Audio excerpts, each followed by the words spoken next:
નમસ્કાર વિદ્યાર્થી મિત્રો, આજે આપણે ધોરણ 6 માં પહેલા પાઠની ચર્ચા કરવાની છે. તો આપણે રોજબરોજના જીવનની અંદર શક્તિ મેળવવા માટે ખોરાકની જરૂર પડે છે અને આ ખોરાક આપણે દરરોજ અલગ અલગ ખાઈએ છીએ. જેમ કે ગઈકાલે તમે જે વસ્તુ જમ્યા હતા એના કરતાં આજે કંઈક અલગ જ પ્રકારનો ખોરાક ખાશો. આજે જે પ્રકારનો ખોરાક ખાધો છે આવતીકાલે એના કરતાં કંઈક અલગ પ્રકારનો ખોરાક ખાશો. એવી જ રીતે તમે ગઈકાલે જે ખોરાક ખાધો હતો, તમારો મિત્ર રામ છે એ એના કરતાં જુદો જ ખોરાક ખાશે. તો વિદ્યાર્થી મિત્રો, આજે આપણે ખોરાક ખાઈએ છીએ એ ખોરાક આપણને ક્યાંથી મળે છે એના વિશેની આપણે ચર્ચા કરવાની છે. તો ધોરણ 6 માં આપણા પહેલા પાઠનું નામ છે ખોરાક ક્યાંથી મળે છે.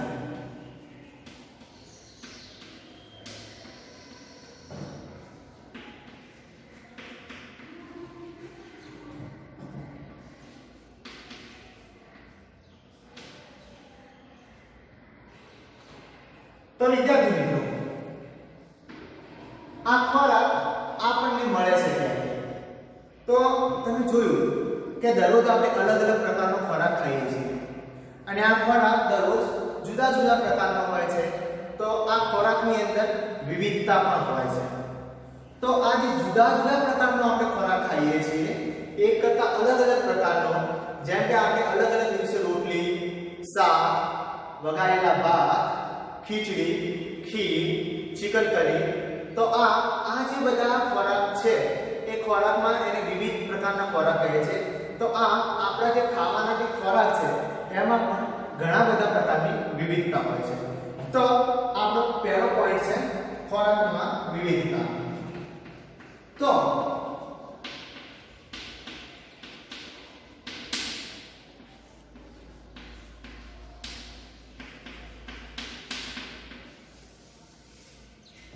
આપણે ખોરાકમાં કયા કયા પ્રકારની વિવિધતા હોય છે એના વિશે ચર્ચા કરીએ. તો જે તે સ્થળના તાપમાનને લઈને તો ત્યાં આગળ વિવિધતા જોવા મળે છે કે અલગ અલગ જગ્યાઓનું તાપમાન, અલગ અલગ સ્થળનું જે તાપમાન હોય છે એ તાપમાન જુદું જુદું હોય છે. તો આમ જુદા જુદા તાપમાનની અંદર જુદા જુદા પ્રકારનો ખોરાક મળતો હોય છે. તો એક તો જે તે પ્રદેશના તાપમાનને લઈને ખોરાકની અંદર વિવિધતા જોવા મળતી હોય છે. બીજી વિવિધતા એ જોવા મળે છે કે ખોરાકની ઉપલબ્ધતા.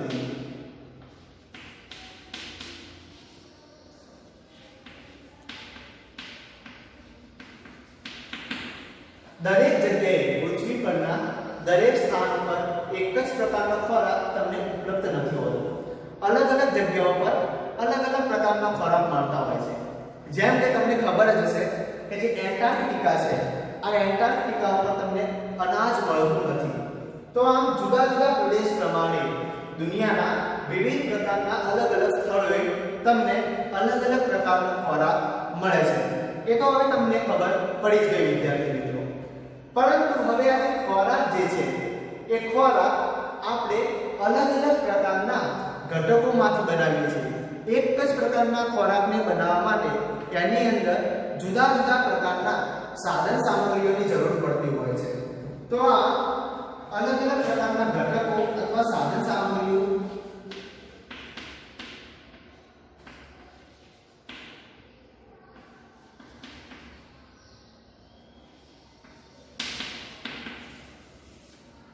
તો કોઈ પણ પ્રકારનો ખોરાક બનાવવા માટે એ ખોરાકની અંદર જે વપરાતા ઘટકો છે, એ ખોરાકમાં વપરાતા જે સાધન સામગ્રી છે એને મુખ્ય ઘટકો કહેવામાં આવે છે.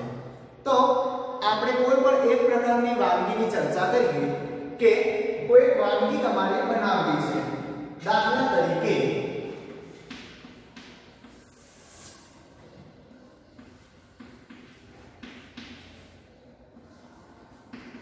કોઈ એક વાનગી છે અને એ વાનગીમાં કયા પ્રકારના ઘટકો રહેલા છે તેના વિશે આપણે ચર્ચા કરીએ.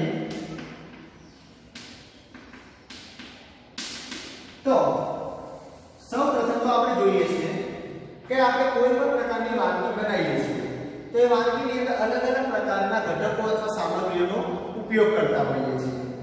તો આપણે કોષ્ટકમાં પહેલા વાનગીઓ અને પછી એ વાનગીઓમાં કયા પ્રકારની સાધન સામગ્રી ઉપયોગમાં આવે છે તો અહીંયા લખો સામગ્રીઓ.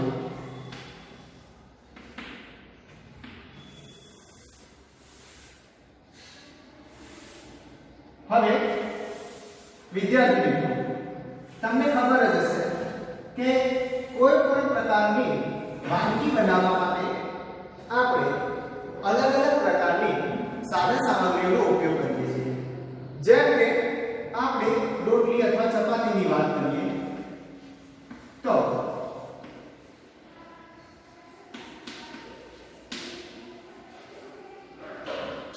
આપણને ખબર જ છે કે આપણા મમ્મી અથવા તો આપણા બહેન જ્યારે ઘરે રોટલી બનાવે છે તો સૌપ્રથમ તો આપણે લોટની જરૂર પડે છે. તો એની મુખ્ય સામગ્રી થઈ ગઈ પહેલા તો લોટ. એના પછી એમાં સ્વાદ અનુસાર આપણે મીઠું પણ નાખવું પડે છે. તો બીજા નંબરની જે સામગ્રી છે એ છે મીઠું. અને એના પછી આપણે આ સામગ્રીઓમાં મીઠું અને લોટ લીધા પછી આને બનાવવા માટે આપણે એમાં પાણી નાખવું પડે છે. તો ત્રીજા નંબરની સામગ્રી થઈ ગઈ પાણી. તો વિદ્યાર્થી મિત્રો, આમ આપણે જોયું કે રોટલી અથવા ચપાતી બનાવવા માટે આપણે લોટ, મીઠું અને પાણીની જરૂરિયાત પડે છે. હવે આપણે એના પછી બીજી સામગ્રી લઈએ તે દાળ. તો દાળ બનાવવા માટે આપણે જે દાળ બનાવી છે એ જે તે દાળ લેવી પડે છે. તો એને કહેવાય છે કઠોળ. એના પછી આ કઠોળ આપણે બાફવું પડે છે. તો સામગ્રી આપીશું આપણે પાણીમાં. તો બીજી સામગ્રી આવશે પાણી. હવે વિદ્યાર્થી મિત્રો, એના પછી એમાં પણ આપણે સ્વાદ અનુસાર મીઠું નાખવું પડશે. તો ત્રીજી સામગ્રી થશે મીઠું. અને જ્યારે આપણે એનો વઘાર કરીએ છીએ તો આપણે એનો વઘાર તેલ કે ઘીની અંદર એનો વઘાર કરતા હોઈએ છીએ. અને એની અંદર બીજું આવે છે મરી મસાલા. તો આપણે આ વાનગી અને તેમાં અલગ અલગ પ્રકારના જે ઘટકો હોય છે એની ચર્ચા કરીએ. તો આ પોઈન્ટ વિદ્યાર્થી મિત્રો તમે લખી દો.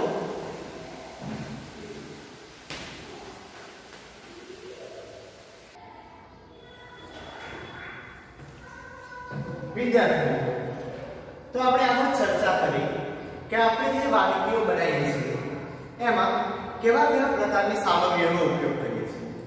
પરંતુ આ જે સામગ્રીઓ આપણે ઉપયોગ કરીએ છીએ, જે ખાદ્ય સામગ્રીઓ આપણે જોઈએ, લોટ છે, પાણી છે, મીઠું છે, કઠોળ છે, દાળ છે અને મરી મસાલા છે. તો આ જે વિવિધ પ્રકારની ખાદ્ય સામગ્રીઓ આપણને ક્યાંથી મળે છે, એટલે કે આ જે ખાદ્ય સામગ્રીઓ છે એના સ્ત્રોત કયા છે. તો હવે પછીનો આપણે પોઈન્ટની ચર્ચા કરવાની છે ખાદ્ય સામગ્રી અને તેના સ્ત્રોત. તો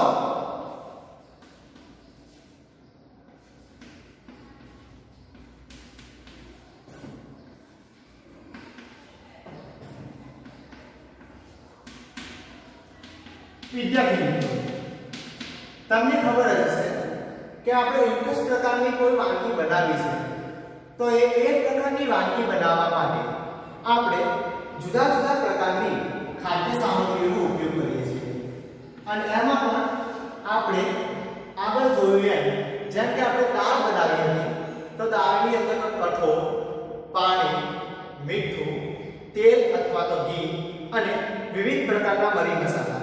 તો આમ બનાવી હતી આપણે દાળ, પરંતુ એ દાળની અંદર પણ આપણે વિવિધ પ્રકારના જે મરી મસાલાઓ હતા, પાણી હતું, મીઠું હતું, તો આ બધી હતી એ દાળની સામગ્રીઓ હતી. તો આમ એક જ પ્રકારનો ખોરાક કે એક જ પ્રકારનો આહાર બનાવવા માટે આપણે વિવિધ પ્રકારની ખાદ્ય સામગ્રીનો ઉપયોગ કરીએ છીએ. હવે અહીંયા આગળ આપણે એ જોવાનું છે કે આ જે વિવિધ પ્રકારની ખાદ્ય સામગ્રીઓ છે એ આપણને મળે છે. જુદા જુદા પ્રકારની જે ખાદ્ય સામગ્રીઓ હોય છે એ અલગ અલગ પ્રકારની ખાદ્ય સામગ્રીઓ માટેના સ્ત્રોત પણ જુદા જુદા હોય છે. જેમ કે કેટલીક ખાદ્ય સામગ્રીઓ એવી હોય છે જે આપણને વનસ્પતિમાંથી મળે છે. તો આ એવી જે ખાદ્ય સામગ્રીઓ છે જે આપણને વનસ્પતિમાંથી મળે છે તેને વનસ્પતિજન્ય ખાદ્ય સામગ્રીઓ કહેવામાં આવે છે. જેમ કે ઘઉં, બાજરી, ચોખા, મકાઈ, મરી મસાલા. તો આ દરેકે દરેક વસ્તુ આપણને જે છે એ વનસ્પતિમાંથી મળે છે. તો આમ એને આપણે વનસ્પતિજન્ય ખાદ્ય સામગ્રીઓ કહીશું. જેમાં ઘઉં, બાજરી, ચોખા, વિવિધ પ્રકારના મરી મસાલા તેમજ તેલ. જી હા, તેલ પણ આપણને તેલીબિયાંમાંથી મળે છે. એટલા માટે તેલ પણ વનસ્પતિજન્ય ખોરાકની અંદર અથવા તો વનસ્પતિજન્ય સામગ્રીમાં આવે છે. એના પછી આપણે જોઈએ ચર્ચા કરીએ કે કેટલાક એવી ખાદ્ય સામગ્રીઓ છે જે પ્રાણીજન્યમાંથી એટલે કે પ્રાણીઓમાંથી મળે છે. જેમ કે ચર્ચા કરીએ કે પ્રાણીઓમાંથી આપણને કઈ કઈ ખાદ્ય સામગ્રી મળે છે. તો આ જે પ્રાણીઓ છે એમાંથી આપણને દૂધ છે. તો દૂધ આપણને પ્રાણીઓ આપે છે. ગાય, ભેંસ, બકરી અને કેટલાક એવા વિસ્તાર છે જ્યાં ઘેટાનું દૂધ પણ ઉપયોગમાં લેવાય છે. તો આમ ગાય, ભેંસ અને બકરીમાંથી જે આપણને દૂધ મળે છે એ આપણે પ્રાણીજન્ય સામગ્રીઓમાં આવે છે. એના પછી આપણે ચર્ચા કરીએ તો માંસ. તો દાખલા તરીકે તમે ચિકન કરી બનાવવા માંગો છો તો ચિકન કરી બનાવવા માટે જે ચિકન વાપરો છો, જે માંસ વાપરો છો એ આપણને મરઘીમાંથી મળતું હોય છે. તો આમ માંસ એ પણ એક પ્રાણીજન્ય સામગ્રી છે. પ્રાણીજન્ય સામગ્રીમાં જે માંસને પણ આપણે પ્રાણીજન્ય સ્ત્રોતની અંદર મૂકીશું. એના પછી આપણે ચર્ચા કરીએ તો આ પ્રાણીઓમાંથી આપણને ઈંડા, જેમ કે મરઘી ઈંડું આપણને શું આપે છે તો આપણે મરઘીના ઈંડાઓ પણ ઉપયોગમાં લેવાય છે. તો આ ઈંડા, માંસ, દૂધ એ બધા પ્રાણીજન્ય ખાદ્ય સામગ્રીઓ છે. તેમજ મરી મસાલા, તેલ, ઘઉં, બાજરી, ચોખા આ વિવિધ પ્રકારના જે આ ખાદ્ય સામગ્રીઓ છે એને આપણે વનસ્પતિજન્ય ખાદ્ય સામગ્રીઓની અંદર ગણીશું. હવે આપણે ચર્ચા કરીએ તો એક જ પ્રકારના જે ખોરાક બનાવવા માટે આપણે આગળ ચર્ચા કરી કે વિવિધ પ્રકારની સામગ્રીઓ વપરાય છે. તેવી જ રીતે આ જે સામગ્રીઓ છે એ સામગ્રીઓના સ્ત્રોત જે છે એ સામગ્રીઓના સ્ત્રોત પણ જુદા જુદા હોય છે. તો હવે પછી આપણે ચર્ચા કરીશું કે આ જે ખોરાકના ઘટકો છે અને એ ઘટકોના સ્ત્રોત કયા કયા છે. તો હવે પછી આપણે વિદ્યાર્થી મિત્રો તમે લખો કે આપણે ખોરાકના ઘટકો અને તેના સ્ત્રોત. તો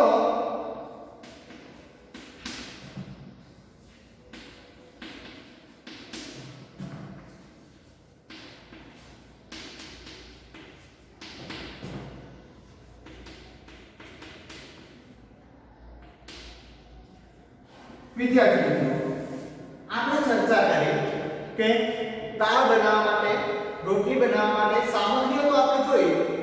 ઘઉંનો લોટ હતો, પાણી હતું, મીઠું હતું, કઠોળ, તેલ આ વિવિધ પ્રકારની સામગ્રીઓ આપણે જોઈ. પરંતુ હવે આપણે ચર્ચા કરવાની છે કે આ જે સામગ્રી છે, આ જે ઘટકો છે એ ઘટકો આપણને મળે છે સામગ્રી.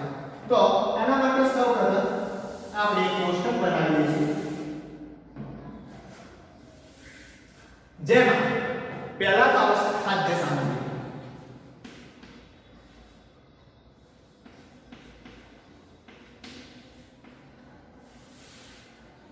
એના પછી આ ખાદ્ય સામગ્રી બનાવવા માટે એમાં કયા કયા ઘટકોની જરૂર પડે છે તો અહીંયા લખીશું ઘટકો.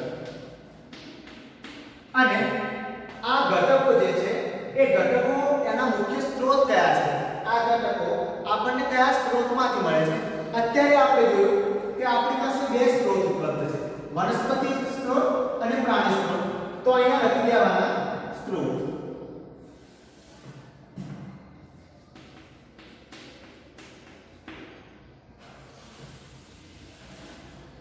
તો વિદ્યાર્થી મિત્રો આપણે અહીંયા આવી ઈડલીની ચર્ચા કરીએ કે ઈડલી બનાવવા માટે તમને કયા પ્રકારના ખાદ્ય સામગ્રી, ઈડલી છે તેમાં કયા પ્રકારના ઘટકોની જરૂર પડશે અને એ ઘટકો કયા પ્રકારના સ્ત્રોતમાંથી મળે છે.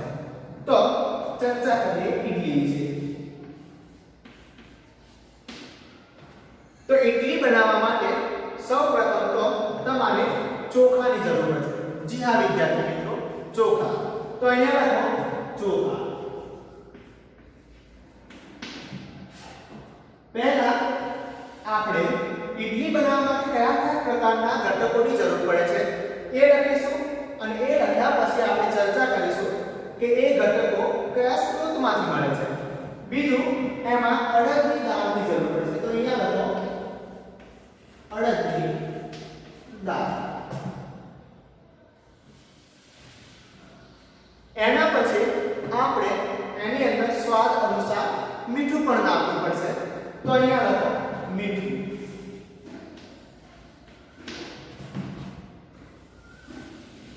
અને પાણી.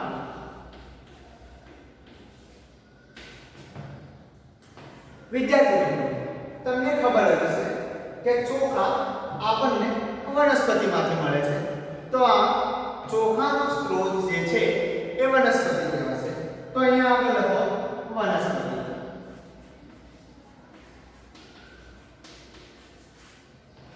એના પછી અડદની જે દાળ છે, જે કઠોળ છે, એ કઠોળ પણ આપણે વનસ્પતિમાંથી જ પ્રાપ્ત કરીએ છીએ. તો આ અડદની દાળ પણ એક વનસ્પતિ સ્ત્રોતમાંથી મળે છે. તો એમાં પણ આપણે લખીશું વનસ્પતિ.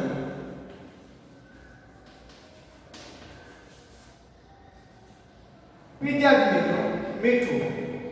તો જે મીઠું છે એ તમને ખબર જ હશે કે મીઠું આપણે દરિયામાંથી પ્રાપ્ત થાય છે, જેને અદરિયાઓ પકવે છે અને એ મીઠું આપણે ભોજનમાં સ્વાદ અનુસાર વાપરતા હોઈએ છીએ. તો મીઠાનો જે સ્ત્રોત છે એમાં આવશે દરિયો. અને પાણી. તો વિદ્યાર્થી મિત્રો તમને બધાને ખબર જ હશે કે જે પાણી છે એ આપણને વરસાદ દ્વારા પ્રાપ્ત થાય છે. તો અહીંયા આવે વરસાદ. આ વિદ્યાર્થી મિત્રો આપણે ચર્ચા કરી ઈડલી વિશે. એવી જ રીતે તમે ચિકન કરી છે, ખીર છે, એના વિશે પણ લખી શકો છો. તો હવે આપણે આપણો જે બીજો ખાદ્ય સામગ્રી લઈએ ખીર. તો જે ખીર છે એ ખીર આપણને શામાંથી મળે છે અને એના મુખ્ય સ્ત્રોત કયા છે તો એના વિશે આપણે ચર્ચા કરીએ ખીર વિશે. તો લખો ખીર. તો વિદ્યાર્થી મિત્રો તમને ખબર જ હશે કે આપણે અવારનવાર ઘરે ખાવા માટે ખીર બનાવીએ છીએ. તો ખીરની અંદર પણ આપણે સર્વપ્રથમ તો દૂધની જરૂર પડશે. તો અહીંયા લખો દૂધ.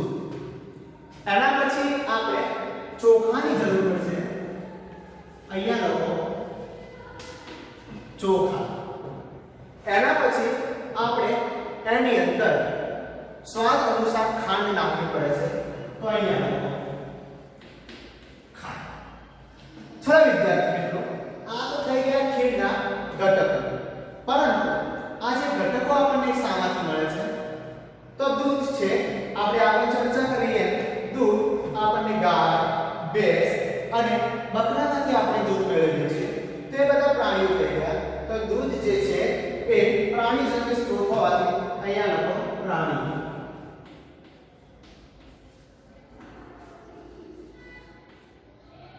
વિદ્યાર્થી મિત્રો ચોખા. આપણે આગળ ચર્ચા કરી ઈડલીમાં પણ આપણે ચોખાની જરૂર પડી હતી. આ ચોખા આપણને વનસ્પતિમાંથી મળતા હતા. તો આ ચોખા એ વનસ્પતિજન્ય સ્ત્રોતમાંથી મળે છે. તો અહીંયા લખો વનસ્પતિ. અને ખાંડ. ખાંડ શામાંથી મળે છે વિદ્યાર્થી મિત્રો? તો જે ખાંડ છે એ એ આપણે શેરડીમાંથી મેળવવામાં આવે છે. તો આ ખાંડ એ પણ વનસ્પતિજન્ય સામગ્રી છે.